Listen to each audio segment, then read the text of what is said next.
Just say it. All right, since G Money is our special guest this evening, we're gonna go ahead and start off with the Philadelphia Eagles. As far as what they working with, last year 2020 with a 4-11-1 record, currently sitting. The Philadelphia Eagles salary cap is sitting at negative $65 million. Sheesh, you can't afford Yeah, I nothing. made the same. Yeah, nothing. Now I will say this right now that the famous quote is the salary cap can be manipulated. So Philadelphia can make some moves to free up some of that salary. But at the same time, thinking about it, when I did the math, you really don't have much to work with after you make some of those moves. Like, for example, you can move on from Zach Ertz to save some money. Derek Barnett, you can move on from him, save some money. So What y'all about could, Fletcher Cox, man? That's the most important person here. What about Fletcher? I think Fletcher is getting someone paid one around 18, 20 million or something like that. Something ridiculous. I don't think they can save by cutting him though. I think they probably could.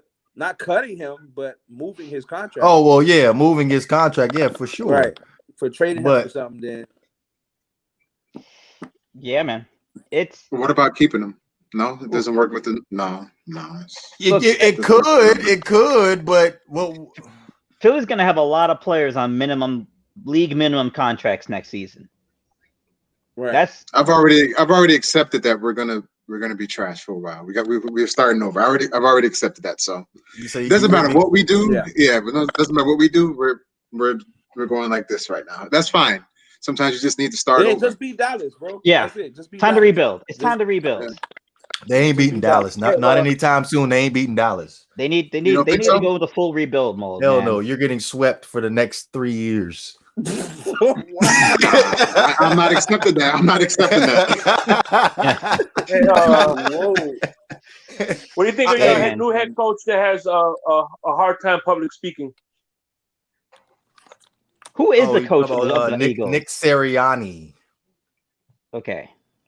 Like I feel like I heard the name of their head coach and forgot his name immediately. I'm like, who is this? Like, where are they getting these dudes from? But well, I know where they're not getting coaches from. I know that for a fact. But Or your assessment? yeah. But I mean, look, there's no better time to rebuild than when you're $60 million in the hole. Yeah. So, hey man, the writing's on the wall. You literally cannot afford to make moves. Just strip it down to the bolts.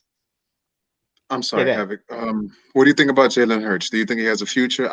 What are your thoughts on that? Both anyone, Shake. Yeah. You know, I think Jalen Hurts could be Lamar Jackson with better accuracy. I do not have that assessment of Jalen Hurts. I don't think he has the ability to do something like that either. When I think of Jalen Hurts, I think of a better Seneca Wallace, like a better version of Seneca Wallace. That's what I think of Jalen Hurts. You know, Seneca Wallace is basically like a poor man's Russell Wilson. So Seneca Wallace sounds like a hockey player.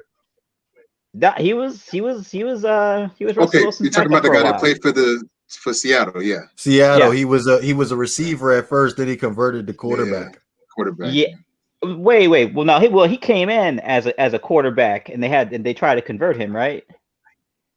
Because Seneca Wallace played quarterback in college.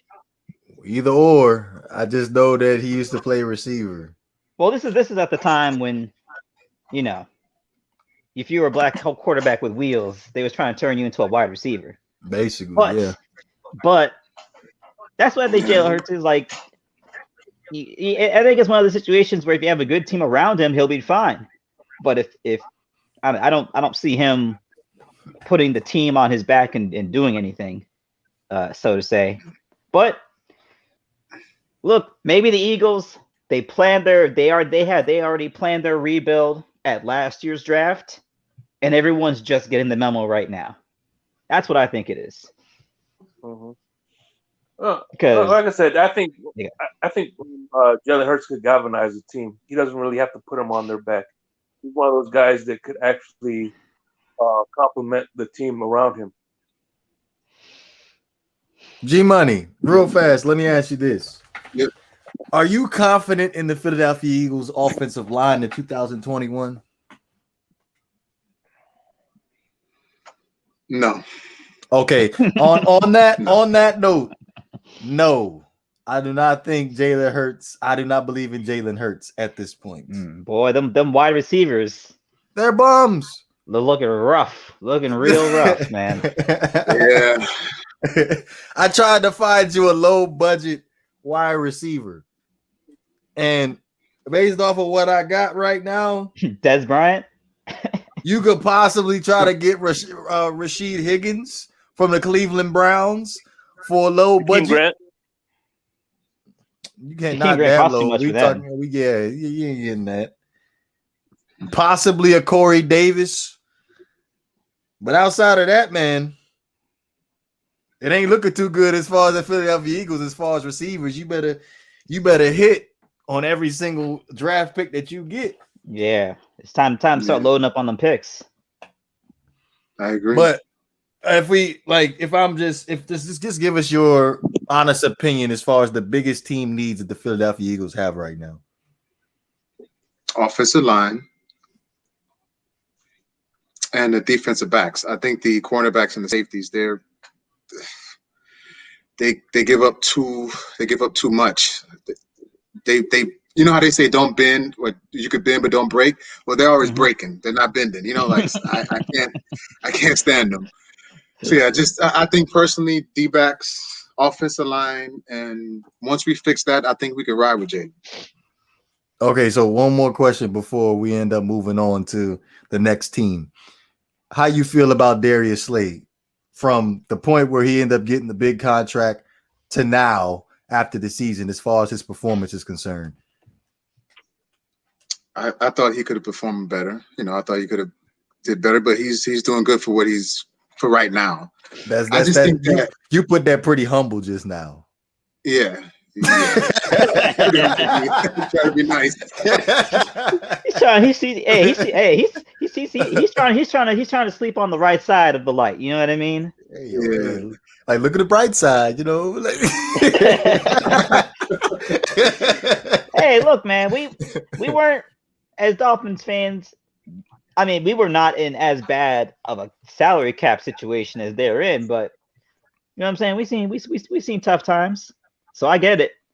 Always looking at the silver lining. Understandable. How is the Eagles draft pick situation? Like, do they have their draft picks? Not sure. Because I mean, at the very least, the Eagles do have a somewhat competent front office, so they're not out here making like Houston Texan looking trades, you know. At this point, their front office is a little suspect right now. That's a fair. Well, you know what? Here's the thing: when you go all in on a quarterback and you give them ridiculous money, and it does not work out, you're screwed. You're screwed. You can't do anything. Well, so,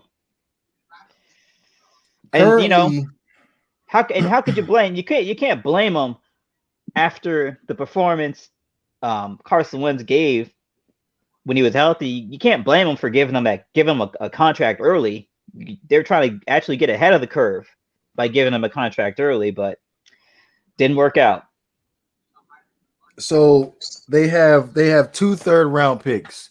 That's their own, and they have the Indianapolis Colts third-round pick that they got from the Carson Wentz trade. So all their picks are intact, and also they have two fifth-round picks. They have the Dallas Cowboys 5th-round pick too as well. So they got all the draft picks. And they got some capital. That's where it starts at. But no cap. Yeah. Look, man, it's gonna be tough the next few years. I ain't gonna lie to you. Yeah, it's gonna be tough. They got a lot of cleaning up to do. Yeah. You gotta get these veterans up out of there, replace them with some young guys. Yeah. Nah, for the bay. Nah, for the bay. We don't care what you said. Nah, for the bay. Nah, for the bay. Nah, for the bay. We ain't hearing what you say. Nah, for the bay. Fire!